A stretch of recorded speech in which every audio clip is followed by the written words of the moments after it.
this morning as we're following up on this chemicals gas attack, a chlorine gas attack that has been conducted inside of Syria. As you guys are well aware, we did a special about a month ago, as in the case of this video here, sarin gas attack in Syria. This was a several-part series that we were working on, although they do come under different titles, such as this one here. I'll try to put some of those in the links below.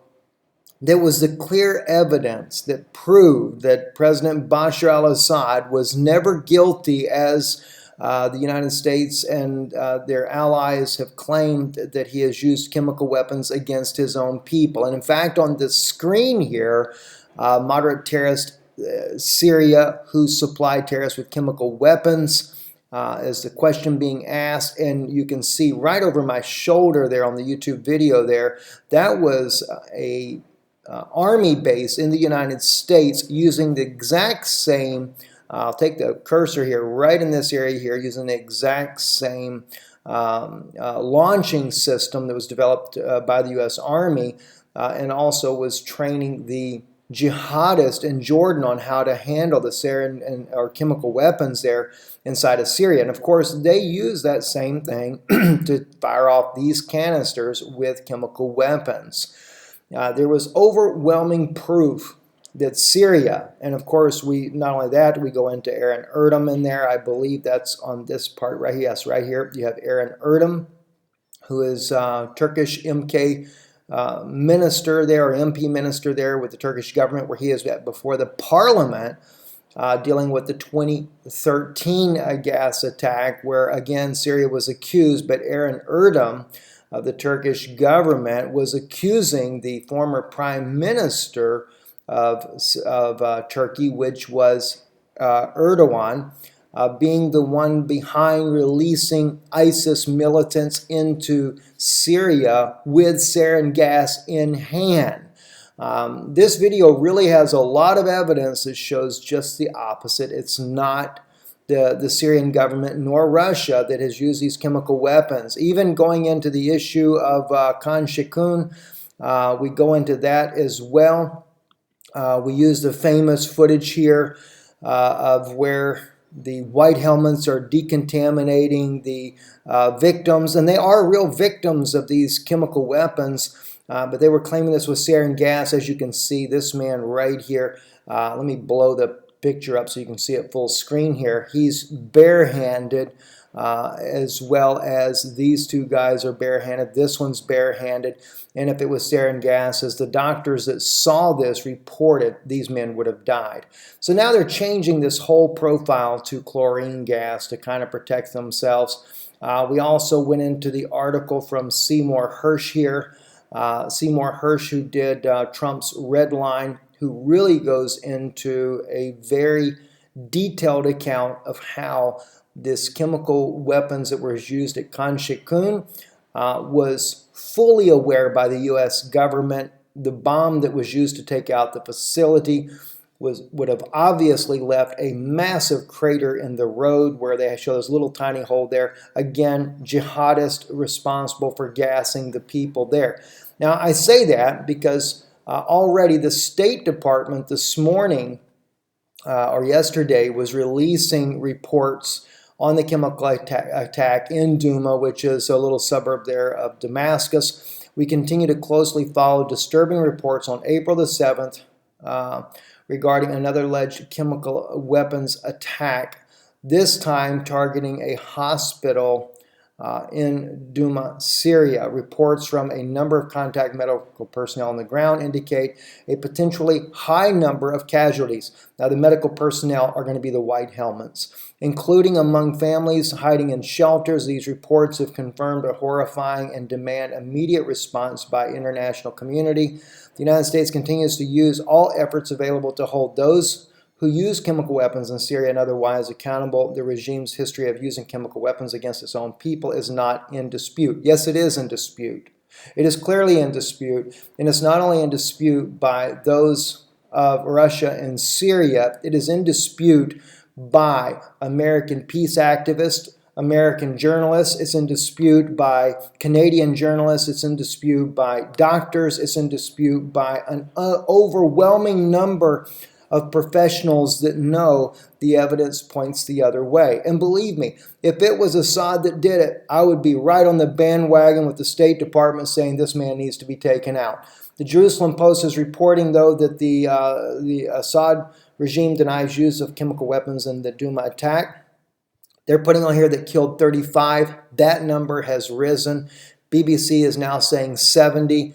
If you look on the Twitter page that comes out, they're actually saying as high as 150 have been killed from this attack. And of course, that's a different article altogether, but I'll just real quick mention this as well. 2 U.S. soldiers were killed in a helicopter crash at Fort Campbell in Kentucky. Just so you guys are aware of that. Very sad news there. Certainly pray for their families. Very disturbing to hear that that's happened.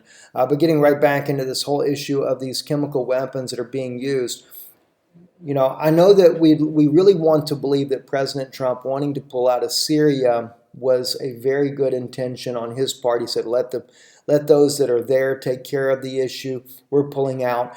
But if you look at some of the reports that were coming out, even Lorenzo, who's an Italian journalist, friend of ours there in Italy, was saying that the U.S., as they're claiming to be pulling out, they're building more and more bases inside of Syria. So President Trump's words, his actions are opposite of what's actually being done there. So let me kind of real quick, I'll pull over here to Lorenzo's site there. Let's just see if we can't pull up maybe some of this information where he's talked about this recently. Well, actually, right here at the very top here, U.S. would not seem to leave Syria very soon, but conversely, recent satellite imagery out Tanp and surrounding areas reveals Washington's increased its presence in a war-torn country. And this is also on his website, which you can go to already-happen.com. You can follow a lot of the information that Lorenzo puts out here. But it is obvious that the United States was not planning on leaving. So the question is President Trump playing the American people to make it look like his intention was to leave Syria, knowing that they were planning on using these chemical weapons, not the United States directly, but the evidence that Seymour Hersh has brought out clearly seems to identify that this sarin gas attack was actually conducted by the jihadists that were trained by the United States there. Now, I will pull up that article real quick as well. I believe I have it on here. Yes, it's right here. This one here, we can pull that up. The red line and the rat line. Now, that one is dealing, I think, with the 2013 chemical weapons attack, the red line, the rat line. So it's not the one that I'm actually looking for. But there, if you go to that video, and we'll have it in the links provided there, you can look at where Seymour Hersh actually talks about the Khan Shaykhun particular chemical weapons attack. And of course, we have all these others that are in there as well that show the use of the chemical weapon. The Pentagon trained Syria's al-Qaeda rebels in the use of chemical weapons, confirmed by even CNN. I know a lot of people that hate CNN because they call it the Clinton News Network. But nonetheless, doesn't mean that the CNN doesn't bring out some factual information. The fact is, it's true. And it's very sad what we see happening in the world right now, and how that the propaganda is just overwhelming. In fact, one of these videos that we did regarding the chemical weapons that were being used, we bring out the different people like Dr. Henry Lohendorf, the peace activist of the United States, that says the United States is being fed a mass of propaganda when it comes to Syria. What is all this for?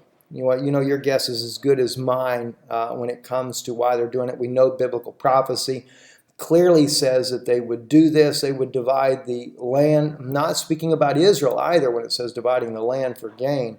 That is speaking the lands. It's in the plural. It's all through the Middle East there that they were going to do this, especially when you get into Daniel's prophecy in chapter 11.